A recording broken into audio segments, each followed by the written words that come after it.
আজকে 5 বছর যাবৎ টানা শুধু দোয়া করতে আছি, মন খুলে দোয়া করতে আসি, ফরজ নামাজের পরে দোয়া করতে আসি, নফল নামাজ পড়ে দোয়া করতে আসি, দোয়া যে কবুল হয় না।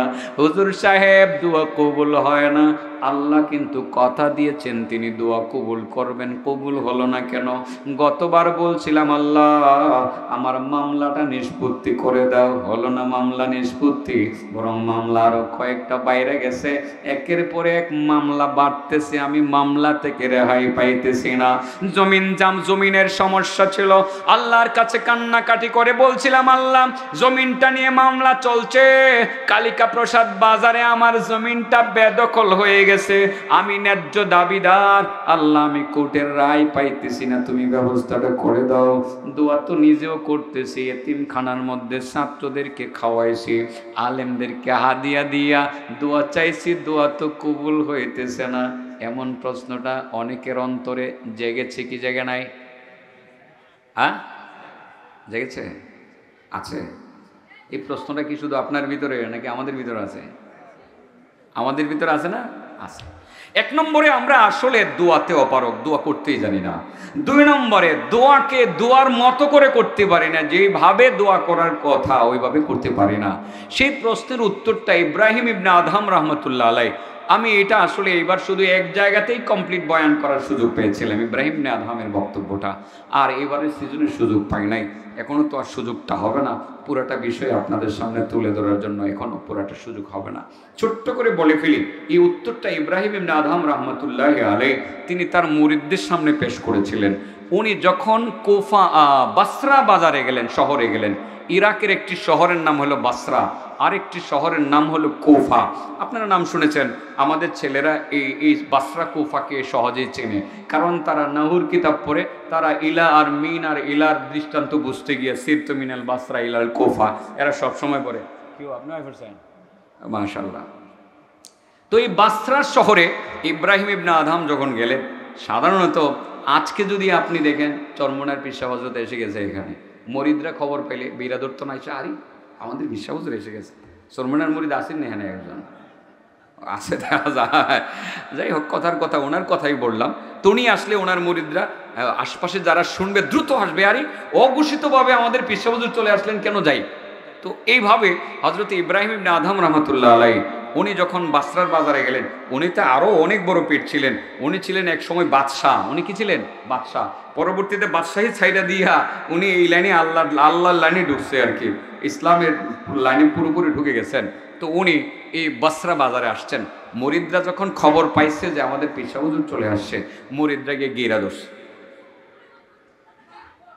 ধরছে, দইরা বলছে হুজুর একটা কথা বলার জন্য আপনার কাছে আসছি। কি কথা?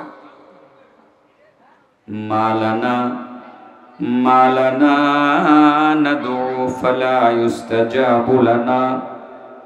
ওগো আল্লাহর ওয়ালি, আমরা কি অন্যায় করলাম, কি অপরাধ করলাম? নামাজ তো ঠিক আছে, রোজাও ঠিক আছে, সব ঠিক আছে, মালানা কি হলো আমাদের? নাদউ, আমরা তো আল্লাহর কাছে দোয়া করি, ফালা ইউস্তাজাবু লানা, আমাদের দোয়া কবুল হচ্ছে না। কারণটা কি? নামাজ ঠিকই পড়তেছি, রোজা ঠিকই রাখতেছি, মন খুলে আল্লাহর কাছে মোনাজাত করতে আসি, কান্নাকাটি করতে আসি, মনের আশাগুলো পূরণ হওয়ার জন্য, করার জন্য আল্লাহর কাছে আবেদন করতেছি, আমাদের দোয়া কেন কবুল হচ্ছে না? একটু বলবেন কিনা? প্রশ্ন কি ঠিক আছে? এই প্রশ্ন কি আমার সাসার ভিতরে আসেনি? আছে, যে আসলে অনেক দোয়া করি, দোয়া যে কবুল হয় না। দোয়া কবুল না হওয়ার কারণটা কি এখনো খুঁজে পাইতেছি না। আর হুজুররা সবসময় কয় যে আল্লাহ বলছে দোয়া করলেই দোয়া কবুল করবে, দোয়া আসলে কবুল হচ্ছে না কেন? দোয়া কবুল না হলেও বেনিফিট আছে, সেটা আজকে বলা সম্ভব না। তো এখানে কবুল হচ্ছে না কেন? ইব্রাহিম ইবনে আদহাম রহমতুল্লাহ আলাইহি তিনি একটি উত্তর দিয়েছিলেন, যে উত্তরটা যথার্থ একটি উত্তর। ক্বালা লিআন্না কুলুবাকুম মাতাত বিআশারাতি আশিয়া। ও আমার মুরিদের দল, লিআন্না কুলুবাকুম, তোমাদের কলব, মাতাত মারা গেছে, তোমাদের অন্তর মারা গেছে, তোমাদের কলব মারা গেছে, বিআশারাতি আশিয়া, 10টা রোগের কারণে তোমাদের অন্তরটা মারা গেছে। আর মনে রাখবা মরা অন্তরের দোয়া আসমানে উঠে না, আল্লাহর দরবারে কবুল হয় না। কয়টা রোগের কারণে অন্তর মারা গেছে? 10টা রোগ হয়েছে কলবের মধ্যে। এই জন্য আল্লাহর ওলিরা কলবের চিকিৎসা করে, করে কি করে না? আল্লাহর ওলির কাছে গেলে আগে দিলটা ঠিক করো, আগে কি করো? দিল ঠিক করে লও, আগে মন ঠিক করে লও, নফসের শাসন করে লও, কলব ঠিক করে লও। এটার চিকিৎসা বেশি করে শুনতাম, এখন তো আমার কাছে কঠিন লাগে, আমিও পারতাম না। আশরাফ আলী থানভী রহমতুল্লাহ আলাইহির দরবারে গেলে বা আরো বড় বড়রা যারা ছিলেন ওনাদের কাছে, বড় বড় আলেমরা গেলে প্রথম জুতা ঠিক করতে শিখেছে বলে। এত বড় সাইকুল হাদিস রে কইছে, তুমি মসজিদের মুসল্লিরা যখন মসজিদে ঢুকো তুমি জুতা ঠিক করো। অহংকার মুক্ত করার জন্য, কলবে যাতে অহংকার না থাকে। আর কারোরে আবার নিয়ে ওই যে এখন এনে আপনার টিস্যু ব্যবহার করা হয়, পেপার ব্যবহার করা হয়, তখন তো আপনার ডিলে বানায় রাখতো। তখন মুসল্লিদেরকে ডিলে আজ্ঞায় দেওয়ার জন্য বলা হয়তো তুমি এখানে দাঁড়িয়ে থাকবা, মুসল্লিরা প্রস্রাব করতে যাইবো, ডিলে আজ্ঞায় দিও। বড় বড় সাইকুল হাদিসদেরকে এই কাম দিয়ে দিছে অহংকার মুক্ত করার জন্য। এটা কলবের চিকিৎসা। কিসের চিকিৎসা? নিয়ত ঠিক করো, কলব ঠিক করো। ইব্রাহিম ইবনে আদহাম রাহমাতুল্লাহ আলাইহি উনি মুরিদদেরকে বলে দিলেন, আরে তোমাদের দোয়া কবুল না হওয়ার কারণ আছে তো, যথার্থ কারণ আছে। লিআন্না কুলুবাকুম মাতাত বিআশারাতি আশিয়া, তোমাদের অন্তরটা 10টা রোগের কারণে মারা গেছে। কয়টা রোগ?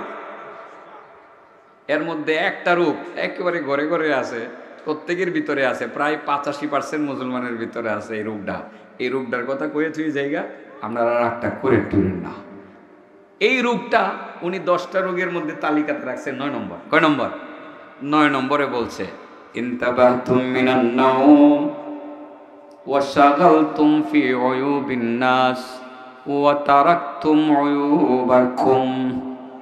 ইনতাবাহতুম মিনান নাওম, রাতের বেলা আরামে ঘুমাও, ঘুম থেকে ওঠার পরে তোমরা খালি শাগালতুম ফি উয়ুবিন নাস, শুধু মানুষের দোষ ত্রুটি খুঁজতে থাকো। আরে হে ভালো না, হে খারাপ, হের বাপ খারাপ, হের চোদ্দ গোষ্ঠী খারাপ, হের মা খারাপ, হের ভাই খারাপ, আরে লোকটা ভালো না, সেই লোকটার বাপও ভালো ছিল না। শুধু মানুষের দোষ তোমার চোখের সামনে পড়ে, নিজের দোষ তোমার চোখের সামনে পড়ে না। তুমি যে কতগুলো অন্যায় করলাম, তোমরা যে কতগুলো অন্যায় করো, অপরাধ করো, কত মিথ্যা বলো, কত মানুষকে ধোঁকা দাও, মানুষের হক নষ্ট করো, কত মানুষের প্রতি জুলুম করেছো, অন্যায় করেছো, এগুলো তোমার নজরে পড়ে না। শুধু মানুষের দোষগুলো তোমাদের নজরে পড়ে, তোমাদের অভ্যাসে পরিণত হয়ে গেছে। ঘুম থেকে জাগার পরেই তোমরা শুধু মানুষের দোষ ত্রুটি খুঁজে বেড়াও, মানুষের দোষ ত্রুটি তালাশ করো, নিজের দোষ দেখতে পাও না। এই একটা অপরাধের কারণে, ওই রোগের কারণে তোমাদের অন্তরটা মারা গেছে। ওই রোগটার নাম হইল গীবত। নাম কি? গীবত নামের রোগ হয়েছে তোমাদের অন্তরে, যেই কারণে তোমাদের অন্তরটা মারা গেছে। আর মনে রাখবা, ওই গীবত করার কারণে অন্তর মারা গেছে। মরা অন্তরের দোয়া আসমানে উঠে না, আল্লাহর দরবারে কবুল হয় না। তাইলে বোঝা গেল গীবতকারীর দোয়া আল্লাহর দরবারে কবুল হয় না। নামাজ ঠিক আছে, রোজা ঠিক আছে, সব ঠিক আছে, সারাদিন 2-1টা গীবত করতে মনে চায়, এটা মনে হয় এটা না হলে হয় না। আমি দেখছি হিসাব করে, আমরা মাঝে মাঝে বুঝলে 2-4 জন 2-1টা আয়া করে বাইরে জায়গা চিন্তা করিয়া আস্তাগফিরুল্লাহ পড়িটি হই, এখনো কিন্তু ঠিক হইতাম পারছি না। এই জন্যই আসলে মূলত হক্কানি আলেমদের সুহবতে থাকা জরুরি, আল্লাহর ওলিদের সুহবত।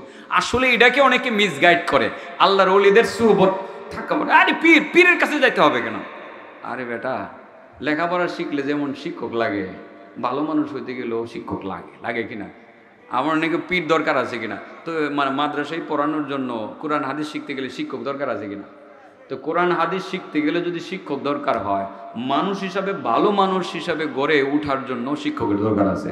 এই বুড়া মানুষটারে যে দিন ধর্ম শিখায়, যে নীতি নৈতিকতা শিখায়, সেই লোকটাকে তো পীর বলি আমাদের সমাজে। তাইলে এই পীরের কি কদর আছে না? ইসলামে গুরুত্ব আছে না? শিক্ষকের গুরুত্ব আছে না? আছে। আসলে এটা এমনিতে একটা কথা বলে পীর কি।